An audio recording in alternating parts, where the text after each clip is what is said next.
In the basement archive at the University of Tennessee in Knoxville, inside a records box unopened for years, I found a Department of Energy report from 2013. It held one sentence the cooling industry hoped you would never read. Neutral deep earth temperature around 10 degrees Celsius. I stopped cold. Then I read it again. A report, a buried number, a statement of physics, not a theory, not a trend, not a lifestyle fad, a fact, 13 years old. You have never heard it said so clearly. That is not an accident. Because if the earth under your yard sits near 50.7 degrees and the air in your house is choking at 86, summer stops looking unbeatable. The problem changes. Fast. You are not making cold. You are moving heat from one place to another. Quietly. Cheaply. On purpose. What that document describes still works in the same communities where it was never abandoned. The Amish never needed anyone's permission to build what made sense. I saw that for myself in Holmes County. Once you see it, you cannot unsee it. You notice which houses stay livable when the grid strains. You notice which families still trust soil, shade, stone, and airflow over compressors and panic. That knowledge never disappeared. It was filed away. It was waiting. Here is the promise. You can drop incoming air by 12 degrees in 5 minutes using dirt, pipe, shade, and airflow. And yes, this works even if your house was built 50 years ago, you live in a city, and you have never done this before. Stay with me. Because what I found in Holmes County uses the same physics the Persians used to cool desert buildings more than 700 years ago. The science is simple. Soil stops behaving like daily weather once you move below the short surface swing. In 2013, the U.S. Department of Energy treated deep Earth around 10.4 degrees Celsius, or 50.7 degrees Fahrenheit, as a stable thermal reference. That matters because hot air moving through cooler ground gives up heat like a car radiator dumping heat to air. Only here the Earth becomes the heat sink. Think about your body. Put a cool cloth on your neck and your skin gives up heat to something cooler. The cloth does not create cold. It moves heat. A buried air run does the same job. If 95-degree outdoor air enters a shaded intake and passes through pipe in 54 to 56-degree soil, it leaves far cooler. No refrigerant, no compressor, no outdoor unit screaming outside. Run the numbers. If you move 205 cubic feet of air per minute and drop that air 12 degrees Fahrenheit, you deliver roughly 2,657 BTUs of cooling each hour. If the inline fan pulling that air draws only 65 watts, your effective coefficient of performance lands near 12. A basic window unit lands near 2.8 to 3.2. So you are getting about 12 units of cooling for every 1 unit of electrical input, versus roughly 3 for the conventional machine. That gap represents a massive market in equipment, refrigerant, service, and replacement every year, and that is why you have never heard of this. The first time I stood behind a farmhouse outside Berlin, Ohio, in late July, I waited for a condenser to kick on. I heard chickens instead. I heard one buggy on gravel. I heard maples moving. Then the cellar door opened and the air changed across my face in one step. Outside felt like 88. Inside felt like 56. I asked Eli how long they had used that setup. He smiled, looked toward the vent stack and said, "My grandfather learned it from his grandfather." 4 generations. He showed me the stone-lined cellar, the shaded intake, and the buried run that let the earth do the hardest work before air ever touched the summer kitchen. No mystery. He told me the older families carried the practice from Canton Bern, Württemberg, and the Palatinate through Pennsylvania, and then west into Ohio, because it solved 2 problems at once. Food stayed steady. People stayed cooler. The Ohio State University Extension Office still describes eastern Holmes County as mostly Amish dairy and forage farms. which means this knowledge survived in working farm culture, not a museum. I wrote his words beside a 1932 farm housing volume that described vented cellars and summer rooms using almost the same logic. The paper changed. The physics did not. Go back further and it gets stranger. In Yazd, Persian builders raised wind catchers above roof lines and pushed hot desert air down toward cool subterranean channels. BBC reported that these Badgir systems could cool interiors by up to 12 degrees Celsius without electricity. Then look at the Southwest. A U.S. Department of Housing and Urban Development report showed adobe homes swinging about 7 degrees indoors in summer, while low-mass housing swung roughly 37 degrees.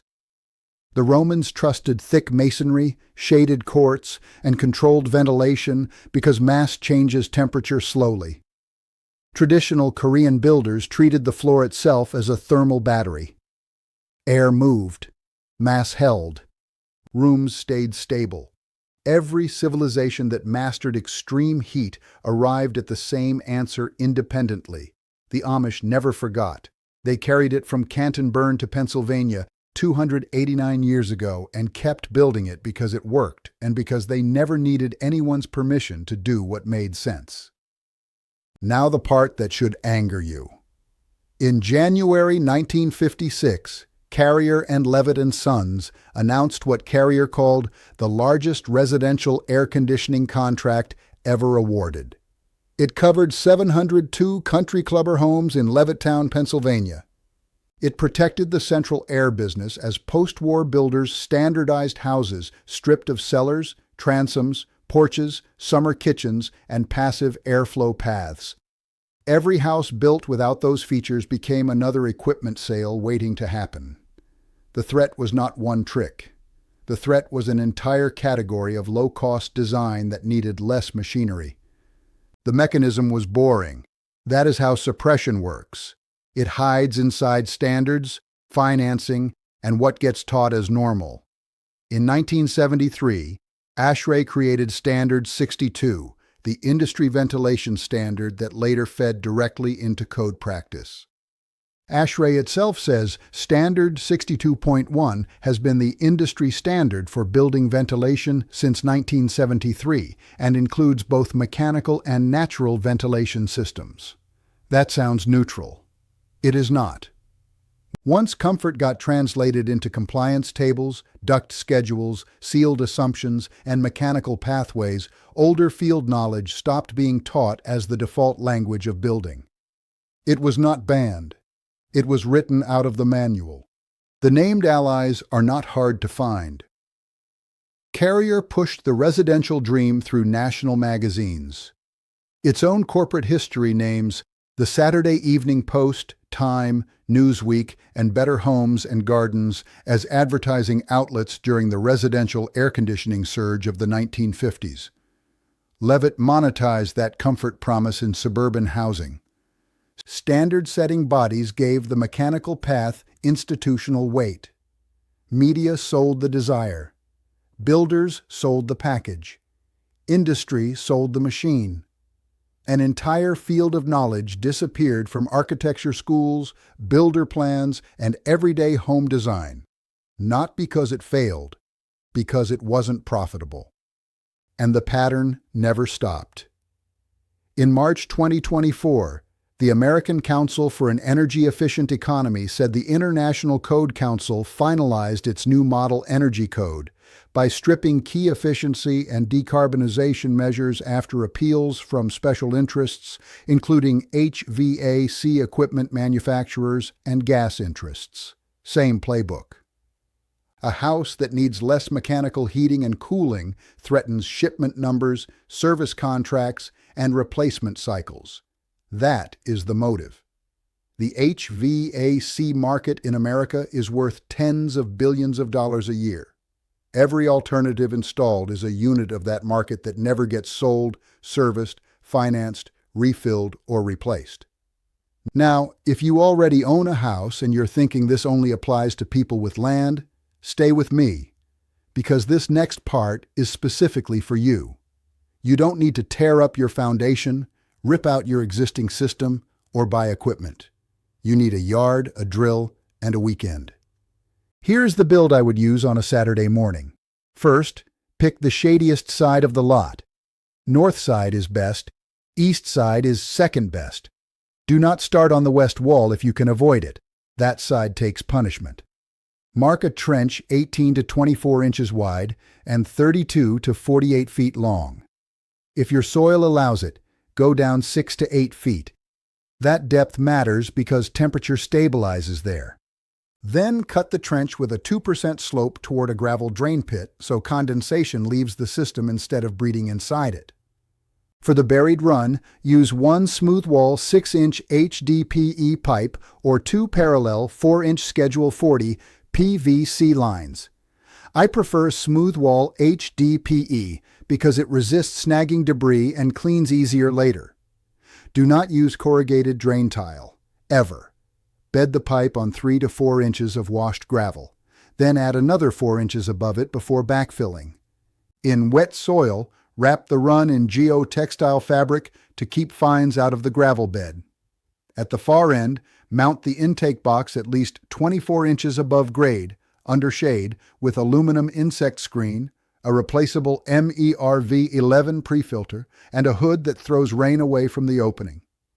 At the house end, bring the line through a basement insert, rim joist sleeve, or crawl space plenum. Seal every connection with mastic, not cloth duct tape. Tape dries out. Mastic holds. Add a backdraft damper so night airflow does not reverse when the fan stops. Then set a 60 to 90 watt inline duct fan on the house side so you pull filtered air, not dirty air. If your room is 320 square feet, target 180 to 220 CFM. If your room is 480 square feet, move nearer to 240 to 260 CFM.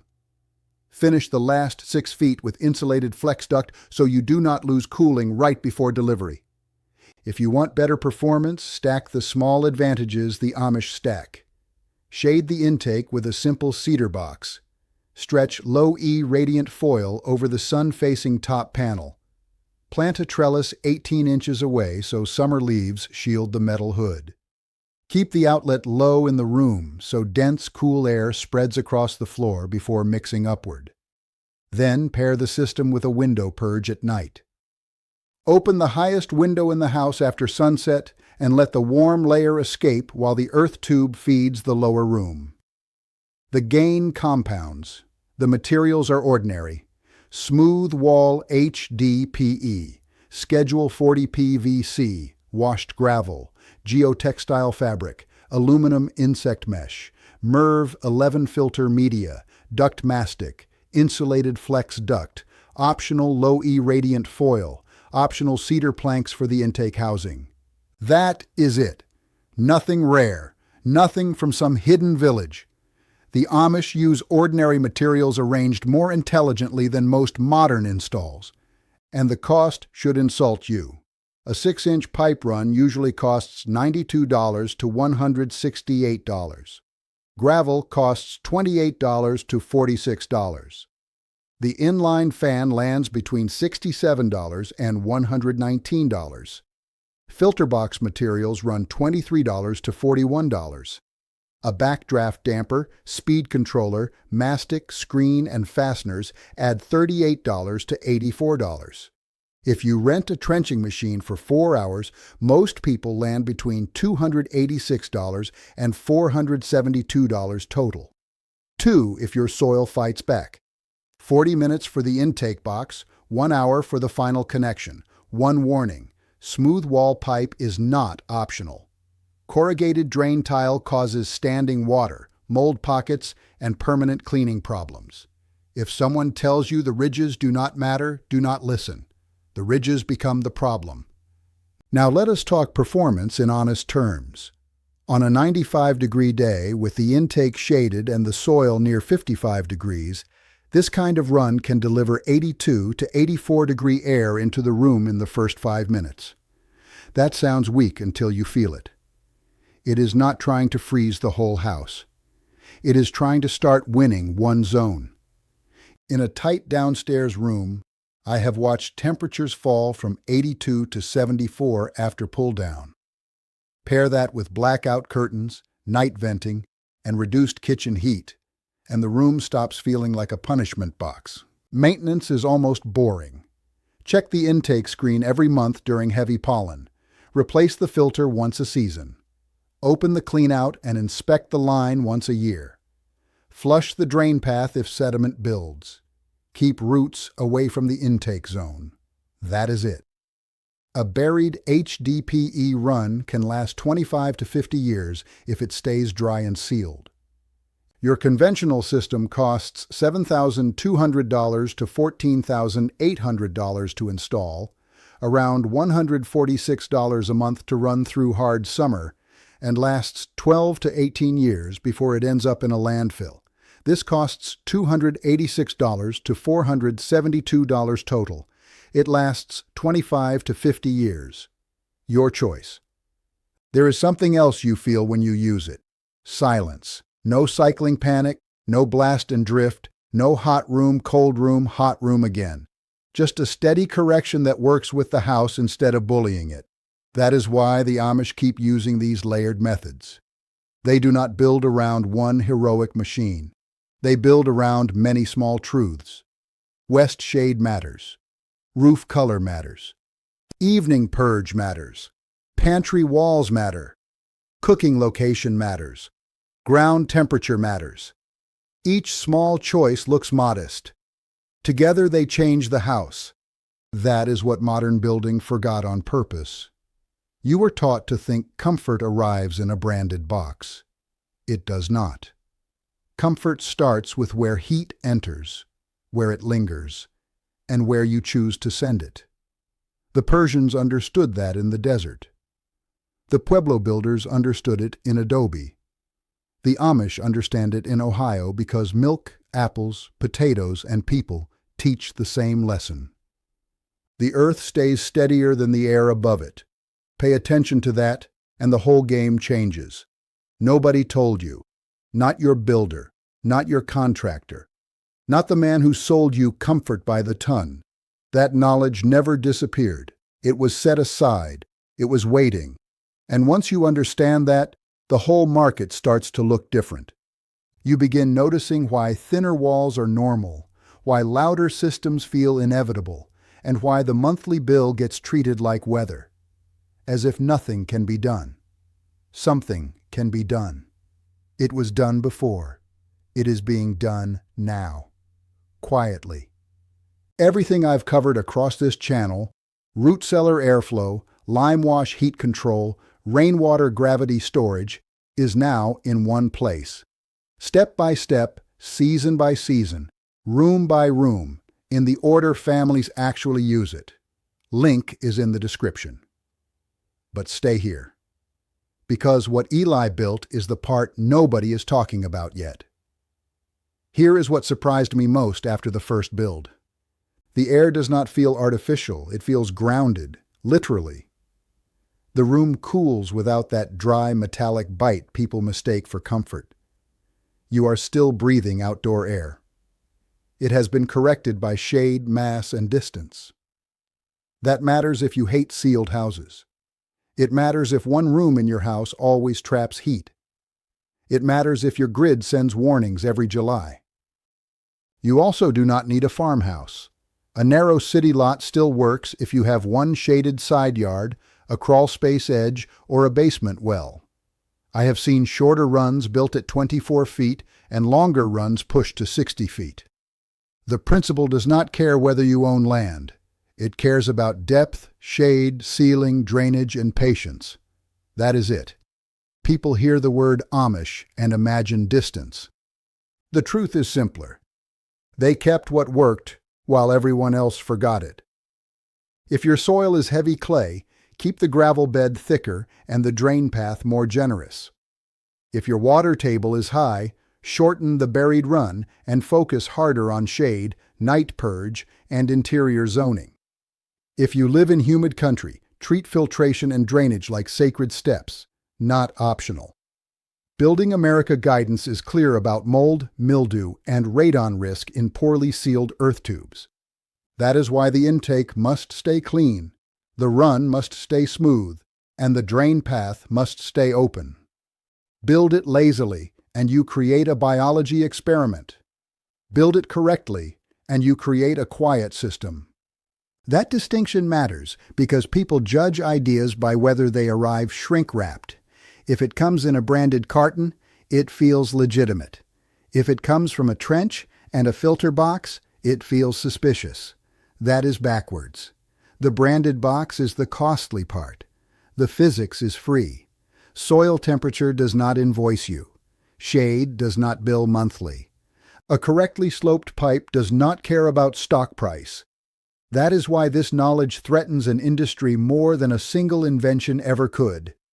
It teaches you to look beneath the product category itself. Once you look that way, you see the pattern everywhere. Root cellars were replaced by refrigerators. Then families were told paying to cool food was progress.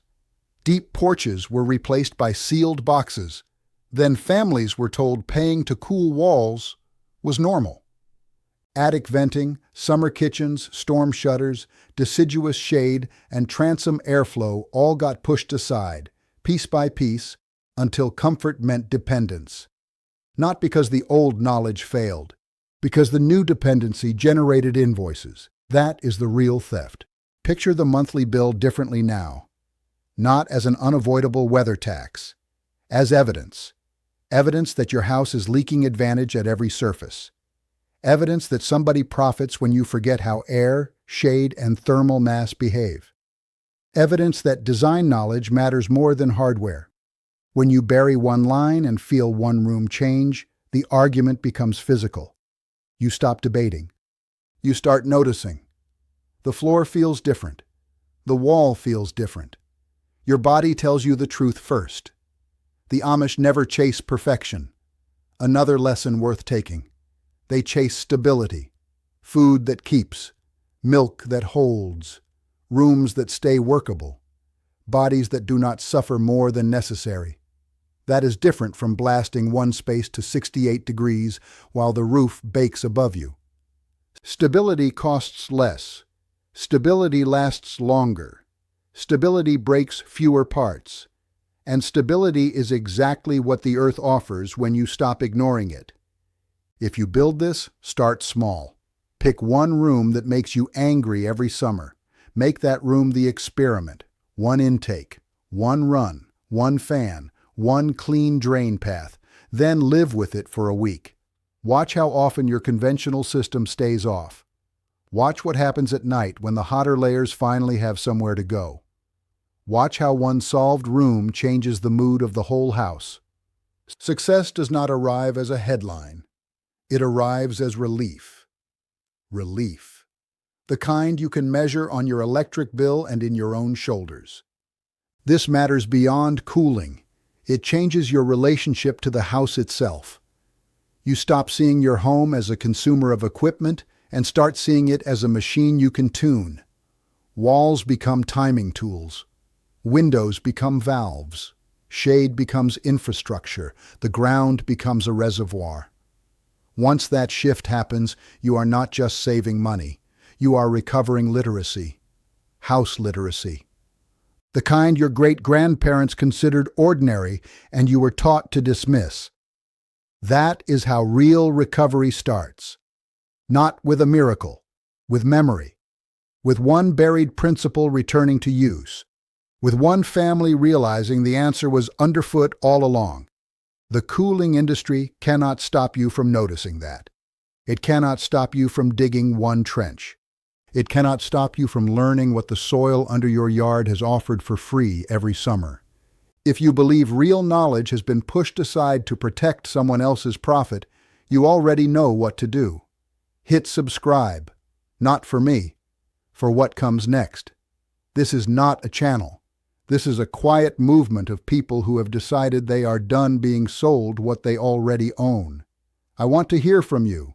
Drop your state, your hottest room, and your last summer power bill in the comments. I read them all. Your answers decide what we cover next. Next week, I'm going to show you what a 1946 Penn State document reveals about keeping an attic cooler with nothing but lime, an air gap, and wood lath. And the report proving builders knew about it decades before telling you is not something you will want to miss. And once one room starts holding steady, the rest of the house stops feeling impossible. You begin planning instead of reacting. You cook later. You open high windows sooner. You shade the west wall before noon. You stop asking one expensive machine to rescue bad design. That is the deeper lesson here. Cooling is not a product category. It is a sequence. Air path, shade line, ground temperature, timing, pressure, attention. The Amish did not buy mastery. They practiced it until comfort became ordinary again.